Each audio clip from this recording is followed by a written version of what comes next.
Hey everybody, Peter Zeihan here, coming to you from Colorado, and today we're going to talk about recent changes to the global weapons trade.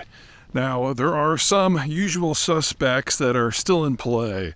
United States, France, the United Kingdom, still providing weapons to their allies, as well as their, how should we call quasi-allies. And most of this stuff tends to be pretty standoff weaponry that links you into a supply chain network that is as much political and strategic as it is technical. So, for example, when the United Arab Emirates buys things like F-16s, it's not because they're necessarily planning on flying them. They buy the best available because they want to make a big splash in the checkbook of American arms manufacturers for political reasons. They're purchasing a relationship with the United States. And so the more advanced stuff, like, say, the F-35, they will probably never fly. Anyway, that is continuing apace. And the Chinese, of course, are involved too. The problem with the Chinese is nobody trusts the supply chain in times of conflict because the Chinese have proven that they're willing to extend or withdraw technical support based on other concerns. And so if you want some cheap stuff that's unlikely to be too useful in the long run, the Chinese are definitely there for you. But the more advanced stuff, the Chinese really don't like to share the good stuff. So, and I would suggest they're not a player, but not a huge one when you consider the size of their manufacturing base. There are three countries, however, who have really changed in the last couple of years. The first one, of course, is Russia, who is now involved in its own hot war. And instead of selling weapons to the wider world, it's buying weapons from the wider world, specifically from the countries that it once sold to. It's buying its old equipment back because they know they can't absorb too much technology, and they know they need more bullets and artillery rounds and everything else.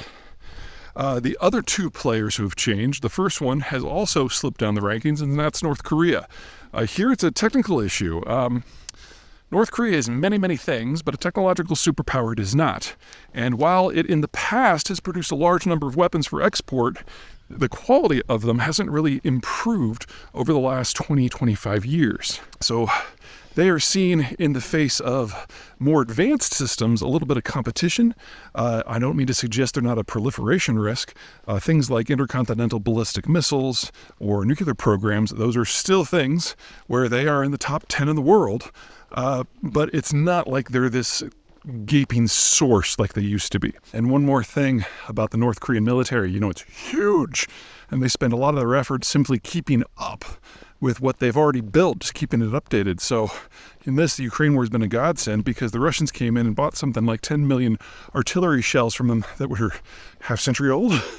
And so the North Koreans are spinning up their industrial process to keep their own system supplied. They don't have a lot of spare capacity for mass exports. And that leaves the new kid on the block, a country that usually we think of as a weapons purchaser rather than a seller, and that is Iran.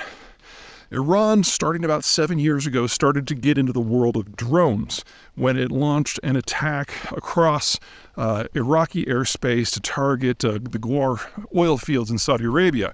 And since then, they've been using the Yemen war as cover to basically test out all their new kit. And now with the Ukraine war, they're selling stuff for the Russians, and the Russians are replying with a lot of real-time weapons information, and they're starting to mesh it into their satellite network, so the Iranians are getting much better test data than they've ever had before. And this is allowing the Iranians to produce these things at scale, knowing there is a long-term consumer in the Russian space, and it's also allowing them to expand their industrial plant that's necessary to sell these things on a wider market. So we're seeing things like the Shahed drones that have become famous in Ukraine for attacking power systems, popping up in wars throughout the Middle East and in Africa. And in this, we're seeing kind of the curl of the wave of a new wave of weapons technology that it's not so much that it's super accurate, although compared to, say, the ballistic missiles of not too long ago, it is. It's that you can attack a specific target with precision at a significant standoff distance. The Shaheds can easily go 1,000 kilometers, and some of the better versions can even go further. And while the warheads might not be massive, against an unarmored target, it's pretty much a guaranteed kill, and you use them to target buildings rather than, say, moving cars or something like that. As we are discovering throughout the Ukraine war, it is much cheaper to launch these attacks than it is to defend against them. And when you look at places that have limited infrastructure, where the power of the state isn't great, those are the places where these sorts of weapon systems are going to have an outsized impact. So, for example, just to pick one out of the box, the civil war that's currently going down in Sudan. There aren't a lot of fixed places that are worth something, and those that are in existence can get hit by drones very, very easily. So for weaker states, this evolution in technology is almost the kiss of death if you get into an armed conflict, because there's no way you can afford to defend your fixed sites. So the only solution is to buy a bunch of these weapons and hit the other guy first.